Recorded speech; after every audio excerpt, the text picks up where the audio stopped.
My question is, would you bear some responsibility for what is shared and posted in your platforms?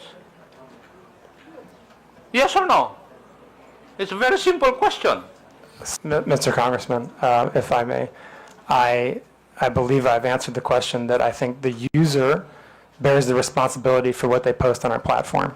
Our responsibility is to make sure that we are doing the best we can to balance between voice and safety. Okay, and the ultimate Mr. responsibility, Chairman, for the people, Chairman, for the content posted, is the I people think that post the it. doctor is evading the answer to my question. Any Tom, Dick, and Harry will say that it's answerable by yes or no. Thank you, Mr. Chair. Before I proceed, Mr. Chair, I'd like to briefly manifest that the absence of a clearly accountable and empowered Meta entity here in the Philippines is a crucial issue. And I hope the Meta people would agree with that. As we have heard, Facebook Philippines does not control the platform, nor does it handle content regulation or policy enforcement. This makes it difficult for Filipinos to seek timely and effective recourse when harm occurs online. That is why we are exploring the idea of requiring accreditation or registration for social media platforms operating in this country to ensure that there is a readily accessible, responsible point of contact that understands and complies with our laws. It's a matter of accountability, Mr. Chair, not just for regulation, but for the protection of the Filipino people. And may I proceed, Mr. Chair? I'll touch on accountability, which was a little bit touched by the Honorable Gutierrez. May I ask, Meta, are you aware of the number of Filipinos who use Facebook and Instagram? Are you aware of the number? Mr. Chairman, if I may. Congressman, I assume you're referring to here in the Philippines or globally? Philippines. Yes, I think the last numbers that we've reported were over 90 million. 90 million. Over Filipinos. 90 million. Okay. And would you agree that you have a responsibility to these users to keep the space you provide them free and open? You have that responsibility, would you agree? Sorry, do we have the responsibility to keep our platforms free and open? Yes. Sir? I think we have the responsibility to do the best we can to balance the rights of Filipino people to free expression, but also the rights of people to have a safe space on our platforms. I believe that's what you're getting at. Yes. And because of such, the posting of false information and misleading news, the content that harms not only the subjects of the questionable post, but also the public trust in state institutions should not be tolerated. Would you agree with that also? Mr. Chairman, if I may. Well, the answer is yes or no. I think, Congressman. Would you agree with that? Congressman, when I want to answer this question carefully. May I know why you are going to answer it carefully? Sir, yes, absolutely, sir. I want to say that when we come to topics like misinformation, there are different interpretations of that. And this is why we rely on third-party fact checkers to be the authoritative sources of what is true or false and to make those determinations so that we, as a neutral platform and one that is committed to providing, again, the best we can do to balance freedom of expression and safety, are not the ones making the determination about what is true and false. So I believe that we have the proper system in place where we rely on third-party fact checkers that are internationally certified to be the to be the authoritative sources on what constitutes misinformation. And from that point, we have the responsibility to act on the findings that those third-party fact checkers provide to us. And if they provide us the finding that that's false, then we do have the responsibility, and it is in our community standards, to make sure we've reduced that distribution of the content and properly labeled it, so anyone seeing that content knows that they are viewing something that is false, and that they can access the authoritative source of information so that they can understand what the real situation is. And I think that that's the way that we do our best to make that proper balance of providing freedom of expression, but also safety for the people of Philippines and indeed our global community. And again, I just want to emphasize, even then we will go as far as to removing misinformation if it's clearly false and can lead to physical violence or violates elections law. Right? In those cases, we will remove it. And I think that that's the best that's the best system we've had over many years of dealing with these issues around the world, to kind of balancing to the best that we can those dueling objectives of freedom of expression and safety. Thank you, Doctor. But my question was very simple: whether the posting of false information or misleading news content that harms not only the subjects of the questionable post should not be tolerated. It's answerable by yes or no. Should this not be tolerated by platforms? Yes or no? But, Mr. Chairman, if I may. But Congressman, again, I want to just emphasize the point that people disagree. We're in a world right now when people disagree on what's true and what's not true. Are you trying to tell this committee that you do not agree with that?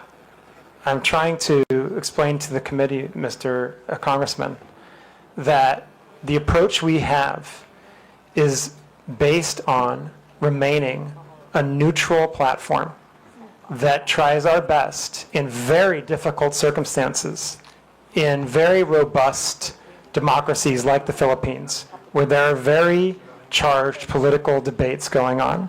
We do our best to balance freedom of expression on the one hand and safety on the other, and that our view on the best way to do that is to rely on third parties to make the determination when it comes to true or false or somewhere in between. And we think that that's the best way forward. And Mr. Congressman, actually, I would say, I don't think you necessarily want us to be the ones that determine what's true and false. I don't think you would want us to undertake that kind of that kind of power, basically. I think that, this is, in a democratic system, this is kind of the best balance we can possibly strike when it comes to how to moderate these types of issues on our platforms in the type of context that we have in the lead up to an election, for example. And I would just note again that we take our content moderation very seriously. We take our fact-checking program very seriously. We have 11 different channels between the government and our platforms to address any type of misinformation or other harmful content. We undertake network disruptions if we see that there's a coordinated abusive pattern when it comes to misinformation or disinformation or any type of foreign interference. And as a result of that, and I would just, again, in the last election cycle, we were given an award by Comelec for this work. And so I just have to continue to lean on that posture and on that approach as the best way that we can support the community that we have here in the Philippines. Thank you. But as we have discussed earlier, that there are systems and controls in place to remove posts that violate community guidelines. So we can both agree that some posts do not belong on the platform. Yes, we can absolutely agree. We can absolutely agree on that, yes. You can agree with that already? But there are some posts that don't belong on the platform? Yes, absolutely. And as the platform itself, you would take action to remove these posts? Yes, sir, that's correct. And If they violate our therefore, community standards, we would remove them. yes, thank you. And therefore, it's fair to say that the platform has a duty to prevent the spread of such posts because they can cause harm. Would that also be correct?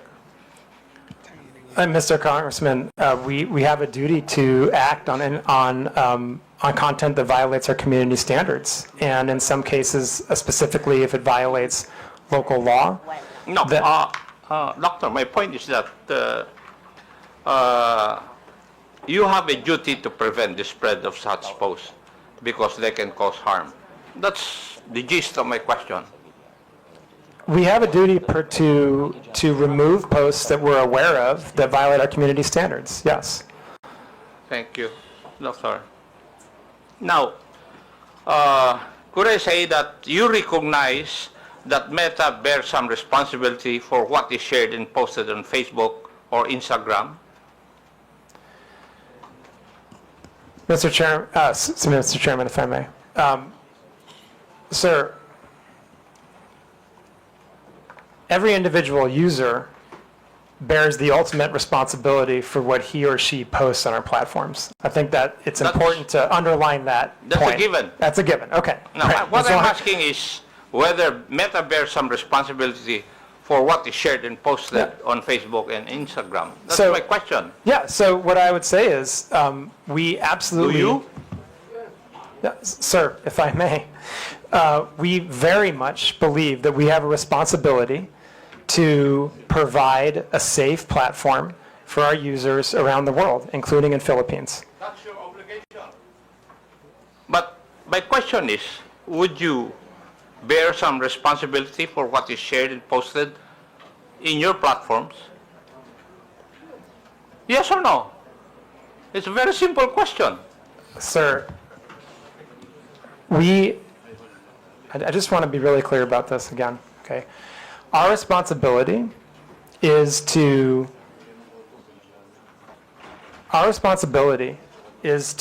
make sure that we are doing the best we can to balance between voice and safety, okay? And the ultimate Mr. Chair. responsibility, Mr. Chairman. for the people, Chairman. for the content posted is the I people think that the post it. doctor is evading the answer to my question. Any Tom, Dick, and Harry will say that it's answerable by yes or no. Mr. Congressman, the ultimate responsibility lies with the user who I posts the agree. content. But what I'm asking is if Meta bears some responsibility. I'm not asking whether you are the primordial entity to be responsible. No, I'm not asking that. My question is whether you bear some responsibility. Mr. Congressman, if I may, I believe I've answered the question that I think the user bears the responsibility for what they post on our platform. Now, we have a set of community standards that we do our best to uphold because we want everyone to have a positive experience on our platforms and a safe experience on our platforms. And that's what our community standards are for. That's what our fact-checking programs are for. That's why we take these hearings very seriously. That's why we have the 11 different relationships with the government agencies in the Philippines so that harmful content can be reported to us. And I think that's how we do our best, like I said, to ensure that people have a voice and the freedom of expression while also a safe experience. But as I said, I think the ultimate responsibility for content lies with the user that's posted it. Mr. Chair, the questions I would be asking would depend on the answer of Dr. Frankel insofar as whether Meta bears some responsibility, and therefore, since he has said that he cannot answer me directly, I will not ask the other questions. But may I make a manifestation, Mr. Chair? It seems from our discussion that social media platforms are making some effort to curb the spread of fake news in this country. However, I disagree with the impression that acting merely as host of user-generated content exempts these platforms from any liability for the harmful content they allow to be exhibited. As part of our legislative duties, I think it may be time to revisit the current legal framework regarding these social media platforms, if only to incentivize them to further crack down on these types of illegal posts. Now, may I go to another issue, Mr. Chair? Yes, Mr. Chair.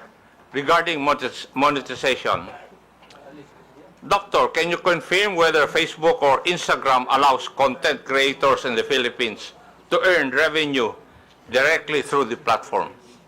Yes or no?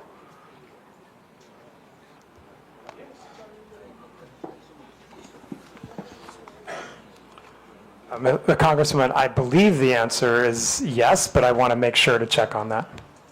I believe we have content creators that can monetize on our platform in the Philippines, yes. Thank you. And would this mean that Facebook directly pays users upon fulfillment of certain requirements and upon reaching specific targets? Would that be correct also? I'm not familiar exactly with the modality of payment, but again, I believe, yes, we do provide content creators with the ability to monetize here. Thank you. And what are the means of earning through the meta platforms, Facebook and Instagram? I'm sorry, sir, what? What are the means of earning through the meta platforms, Facebook and Instagram? There's different ways. You can monetize your content using something we call stars. There's ways that we can have partnerships. I think there's 2 or 3 different ways that creators can monetize. Thank you. And are there specific content guidelines that monetized accounts must follow? Yes, And if so, absolutely. how are these enforced in our country or in the Philippines? Yes. Yes. Yes. So there are content guidelines. Creators, like anyone else, must abide by our community standards. Now, is there a process also for demonetizing content that is later found to be false, misleading, harmful, or otherwise violative of the community guidelines? Any user that is monetizing on our platform can be demonetized if they have repeated violations of our community standards, including repeated violations of misinformation. Yeah. Now, can you describe to this committee the revenue sharing model? How much of the ad revenue goes to Facebook and how much goes to the content creator? Sir, I honestly don't know the answer to that. I'm happy to provide that if we can take that under a question to come back to the committee. And who would be the proper authority from your group to answer that question? We can come back to you on that. There's a few questions I think that we're going to put together as part of a follow-up to this, and we can happily add that as one of them. Thank you. Now, my last question. How does Facebook ensure that creators don't exploit the algorithm by posting inflammatory or misleading content just to gain more views and earnings? Mr. Chairman, again, if I may, as you pointed out, sir, we have policies that will demonetize pages if they engage in repeated violations of our community standards or if they engage in repeated instances of misinformation. For curiosity's sake, can you provide data available on how much content creators in the Philippines have earned through Facebook's monetization programs over the past years? Mr. Chairman, I'm sorry, I do not have that data. And who would have that? Again, we can take that question under advisement and see if we can come back with something, but that may also be subject to privacy, and so I would have to see what the exact question is and see if we can come back to you on that. Thank you. Thank you, Mr. Chair.